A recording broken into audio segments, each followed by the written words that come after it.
আজকে এই যে উৎসব এটা হলো ওয়ানগালা উৎসব, যেটা হলো সৃষ্টিকে লালন পালন করা বা ঈশ্বরের এই যে সৃষ্টি আমাদের জন্য যে খাবার দিচ্ছেন, আমরা যে বেঁচে আছি সেটার জন্য একটা কৃতজ্ঞতার উৎসব।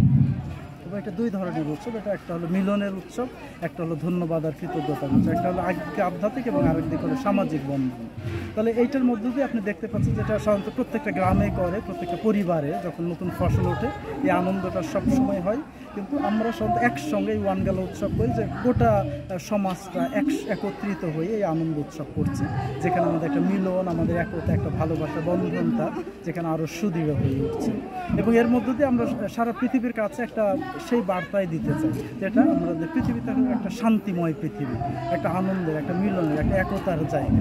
আমাদের এই ওয়ানগালা হলো ঈশ্বরকে ধন্যবাদ এবং কৃতজ্ঞতা জানাবার জন্য, কেননা তিনি আমাদের এই পৃথিবীর সৃষ্টির সমস্ত কিছুর শস্য তিনি দান করেছেন, শাকসবজি দান করেছেন, যেগুলো ভোগ করে খেয়ে আমরা জীবিকা নির্বাহ করি, বেঁচে থাকি। দিনের সবাইকে জানাই শুভ ওয়ানগালা।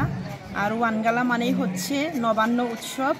আর ওয়ানগালা মূলত আমরা পালন করে থাকি আদিকালের আমাদের নানা নানি, যেটা আমাদের ভাষায় আচুয়াম্বি বলে, ওদের কৃষ্টি কালচার, আমাদের ড্রেস আপ, আমাদের আরও অন্যান্য আনুষ্ঠানিকভাবে ওইগুলো আমরা ধরে রাখার জন্য মূলত এই ওয়ানগালা উৎসব পালন করে থাকি। আমরা এই জামালপুর জেলায় 11টা গ্রাম আছি। এখানে 11টা গ্রামের মধ্যে আমরা আদিবাসী যে কয়েকজন গ্রামগুলো আছে, যে কয়েকটা গ্রাম আছে, সেই কয়েকটা গ্রামের সবাই মিলে এখানে অংশগ্রহণ করি।